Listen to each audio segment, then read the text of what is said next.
Hi friends, this is Sarah from Crafting and Relaxing. Welcome. This video is all about cardstock and the weights of it. Early in my channel, I made a video and it has that title and people need help on this topic. So let's get into it. I have a whole stack right here. All of this paper on my left is 65-pound cardstock. 65-pound, you can get it at Michael's, Joann, Hobby Lobby, anywhere. I would not recommend this for card bases. And when I say card bases, I mean the paper that you fold in half to build your card on, the card base itself. If you want to make cards like this that stand up the tall way, you definitely cannot use 65-pound. The back will get soggy and it probably won't stand up on anyone's table or desk. You can get away with, if you have 65-pound cardstock, maybe, there's a pandemic and it's hard to get to the store, or maybe you're on a budget and you got one of these on sale for $3.33 and that's what you want to use. Okay, then cut your cardstock like this. Take this, cut it in half, and make your cards go this way, or make them go vertically and sit like this instead of like this. Don't cut any of them this way because they'll be very slouchy. But I would not recommend the 65. Oops, there's one in here that's not a 65. So this is Recollections 65, which is Michael's. This is a little bit old, so I don't know if they still have the same package, but this was probably Joann, Doris, and the rest of these are all Michael's. It doesn't matter where you get your 65-pound cardstock. Get a color that you like at a price you like. Then this is Stampin' Up. Stampin' Up, I could not find the weight on it anywhere, but I'll show you how I tell and how I can tell you if I would use this for a card base or not. Then these are all cardstock that I would use for card bases. And it's not that I would never use colored cardstock for bases. It's that I buy my card base paper when I can get it. And right now I don't have any other colors besides these. This is Basil. The color happens to be Marshmallow. These are in the racks at Joann loose. And when they have a really good sale, you can get one of these for like 16 or 20 cents a piece. There's never enough. I mean, they just run out of usually the marshmallow or the basic tones that I would want to make card bases on. I don't buy many colors of card base paper because then I just never have the one I want. So I just try and keep it neutral, gray, cream, tan, whatever. This is Tim Holtz Distress Mixed Media paper that I got at Tuesday morning. There's 10 sheets for $2.99. So this is not a cheap way to buy your cardstock. But if you have it in your house, you can flip this sucker over and see right here, it's 110-pound. It's the exact same size. It's very smooth. It's a lovely cream color. So if you want to make fall or off-white cards, that'll work. This is my go-to because of price. I buy these at Michael's.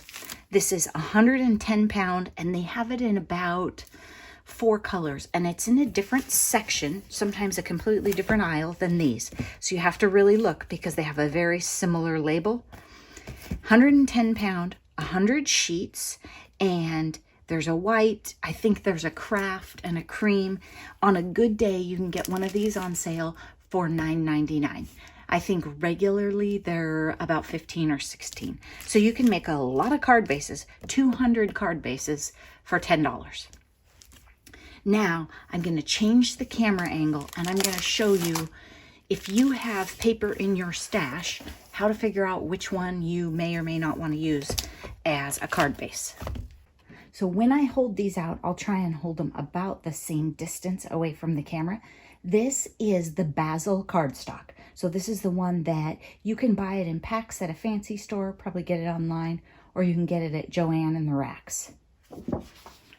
This one, so the bottom one to you, is the 110-pound from Michael's. Okay, the Recollections in the big value pack.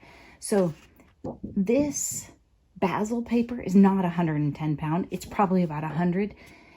But you can use it for other stuff too. You can use it for layering. It die cuts magnificently, all sorts of things. But you can see those hold out. Like I'll show you, there's my hand.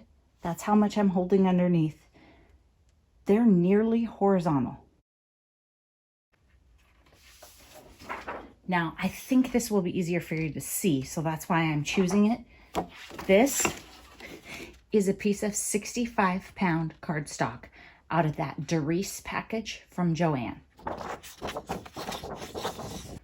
This one is the Stampin' Up! Paper. See how it is when you hold it out?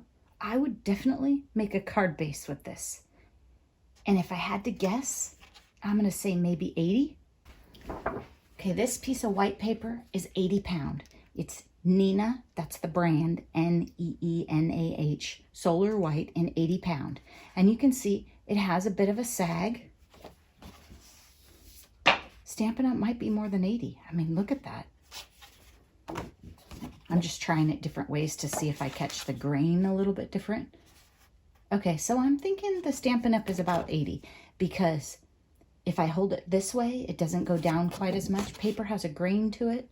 This one does. Okay, so you can try it both ways and see. So if I can, I always use 110 pound or 100 pound. Just pay attention when you're shopping.